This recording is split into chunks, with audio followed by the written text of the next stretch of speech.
segmen penghujung atau segmen akhir atau segmen kelima pemirsa. Aduh, nggak terasa masih pengen masih pengen berlama-lama ngobrol dengan Kak Tari. Oke, kita lanjut. Pendapatnya nih secara personal sebagai seorang yang memiliki suku yang berbeda, geografi yang berbeda ya, karena kan orang Sunda ya, orang Sunda terus hijrah ke Makassar. Gimana sih kesannya terhadap orang-orang Sulawesi pada umumnya dan pada khususnya Bugis Makassar? Gimana sih? Apa memang seperti yang di TV-TV yang diberitakan di Makassar? Atau kayak gimana sih? Kan kalau yang diberitakan di TV katanya orang Makassar itu keras gitu kan, kalau bicara teriak-teriak gitu kan. Tapi kalau menurut saya sih nggak semua ya begitu. Kalau yang mungkin yang biasa teriak mungkin yang tinggal di pesisir kali ya. Yang karena kalau harus berteriak karena ada deburan ombak gitu, jadi nggak kedengeran kalau pelan-pelan gitu. Tapi karena saya udah biasa gitu ya Kak, waktu di Jakarta ketemu sama berbagai orang berbagai suku juga, jadi kayak nggak kaget gitu kan. Karena waktu kuliah juga saya pernah pergi-pergi gitu kan ke daerah, tapi nggak pernah sih saya ke Makassar gitu kan. Dan dulu di pikiran saya dulu Makassar itu menyeramkan dan yang sering banyak kayak bentrokan gitu kan. Iya, terus yang paling sering itu bentrokan antar suku, antar warga, antar kampung. Itu kayak saya, ya Allah, kenapa sih, apa gitu yang diributin tuh apa gitu. Itu tapi alhamdulillah selama saya tinggal di Makassar sih aman-aman aja gitu, alhamdulillah. Orangnya suka paling ketawa-ketawa iya gitu, gitu, udah ya bersahabat lah. Apalagi saya ada di Kahfi Makassar gitu yang orang-orangnya positif, Masya Allah. Jadi saya senang ada di Makassar karena orang Makassar itu katanya kalau udah kita baik gitu ya sama mereka, itu mereka bisa berkali-kali lipat baiknya. Wow, sebenarnya kita baik itu sama semua orang ya Kak gitu kan. Tapi memang kita harus tebarkan itu kebaikan dan jangan kita berharap kebaikan sama orang lain gitu. Karena kalau kita berbuat baik sama orang, tapi saat orang itu tidak membalas kebaikan kita, yang ada kita sakit hati gitu kan. Jadi kita berbuat baik ya udah, mau dia baik sama kita, alhamdulillah. Kalau enggak ya sudah gitu. Betul sekali. Nah kalau baru-baru ini kan penerimaan mahasiswa baru nih di Kahfi ya. Dan saya juga harus jujur bahwa bisa saya juga mahasiswa Kahfi. Masya Allah, betul. Dan ini betul. mentor kita Masya di Allah. Kahfi. Baru-baru kan penerimaan angkatan baru ya mahasiswa. Angkatan kelima, bagaimana sih melihat perkembangan Kahfi?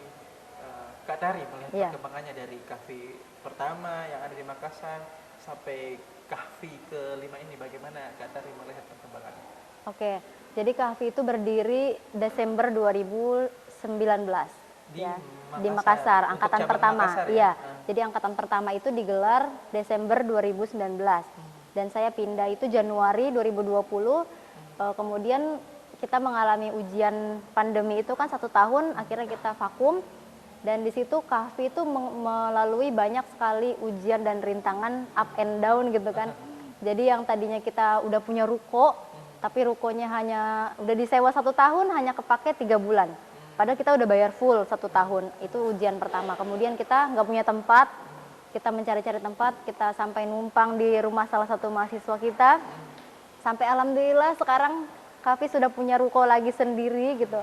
Alhamdulillah kita bisa sewa lagi dan harapannya semoga itu kedepannya anak-anak Kahfi ini semakin loyal gitu sama Kahfi. Jadi benar-benar mereka kan sudah mendapatkan ilmu gitu kan. Kita hanya berharap kita mau memperjuangkan ini Kahfi di Makassar gitu. Apalagi Makassar posisinya sangat strategis ya. Iya betul, gerbangnya Indonesia Timur gitu kan. Jadi kayak kita mau ke daerah timur itu pasti lewat Makassar gitu. Jadi kayak menurut saya center banget di Makassar dan insya Allah Kahfi Makassar akan menjadi Kahfi contoh untuk wilayah Indonesia Timur gitu. Ini ya lokomotif dan role model betul, ya seperti iya. untuk Indonesia Timur. Nah kalau untuk quality time-nya nih Kak Tari ya kan, biasanya kan lihatnya kan ngajar di kampus. Kalau quality time atau pembagian waktunya baik untuk social time, family time, dan me time itu ngapain aja tuh? Oke, kalau biasanya saya memang paling banyak di rumah Kak. Jadi kalau sehari-hari saya memang penuhi dulu anak-anak gitu ya, misalkan makannya, mandinya, segala macam saya urusi dulu. Kemudian untuk diri saya juga sendiri, Karena kan kadang-kadang banyak ibu-ibu yang sampai nggak memperhatikan dirinya gitu kan, karena saking mengurus yang lain. Tapi saya nggak mau seperti itu. Justru kita sebagai perempuan itu harus menyayangi diri kita. Karena kalau kita sehat, anak-anak kita itu bisa terurus dengan baik, keluarga bisa terurus dengan baik. Tapi kalau kita tidak merawat diri kita, siapa yang akan merawat mereka gitu. Jadi benar-benar kita harus menyayangi diri sendiri. Jadi me time saya adalah saya banyak ini Kak, baca-baca tentang parenting seperti itu. Entah itu di buku, entah itu di akun-akun seseorang yang inspiratif menurut saya gitu. Mungkin nulis juga saat Iya, me time, ya, kayak gitu. kemudian nonton-nonton video-video kajian seperti itu. Saya suka yang seperti itu. Kemudian saya juga mengurusi bisnis, jadi saya mengurusi mitra gitu, kemudian mengurusi orderan mereka, kemudian saya juga iklan-iklan seperti itu sih Kak. Oke, Masya Allah.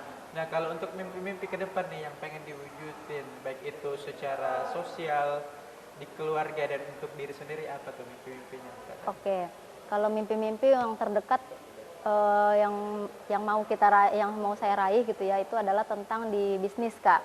Jadi Bismillah, targetnya adalah bisnis kita semakin maju. Amin. Amin. Jadi kalau bisnis kita maju, insya Allah kita akan bisa membantu banyak orang gitu. Sekali Dan menebarkan manfaat. iya betul. Banyak orang yang investasinya hanya leher ke bawah, tapi yang paling dilupakan adalah investasi leher ke atas. Itu adalah tentang belajar. Saya rasa semoga ini salah gitu ya. Saya rasa kalau di Makassar memang kayak investasi leher ke atasnya kayak masih kurang gitu Kak. Semangatnya ya, beda dengan di Jakarta. Yang kalau ada seminar itu tuh orang bener-bener berbondong-bondong, bener-bener kayak sampai ngantri gitu kan. Oke. Gitu Baik, kan. terakhir nih pesan-pesan untuk perempuan yang ada di luar sana, utamanya di pemirsa kita, pemirsa Setia TV Sulsel yang ada di rumah. Silakan pesan-pesannya Kak Tari. Ya, oke. Pesan-pesannya untuk para perempuan adalah cintai diri kita sendiri, karena kalau misalkan kita sehat, kita kuat, kita bisa produktif. Kita bisa melakukan banyak aktivitas, kita bisa beribadah, kita bisa mengurus keluarga, dan kita harus banyak mengisi data di kepala kita, di otak kita. Karena dengan banyaknya data di kepala kita, data-data tentang kebenaran, kita bisa mentransfer itu semua ke anak-anak kita gitu. Jadi kita bisa lebih bijak juga, lebih banyak sudut pandang, dan kita tidak mudah menyalahkan orang lain seperti itu. Wah, luar biasa sekali ya sharing yang sangat bermanfaat. Terima kasih Kak Tari sudah hadir dalam program Bukan Perempuan Biasa hari ini di Net TV Sulsel. Nanti kita jumpa lagi, bisa juga di kampus. Ya, sekali lagi terima kasih Kak Tari. Oke, sama-sama Kak tadi Dias. ya obrolan saya dengan Kak Tari, seorang public speaker, mompreneur, dan juga trainer. Akhir kata, seluruh kerabat kerja Net TV Sulsel pamit undur diri. Saya Radia Zahril.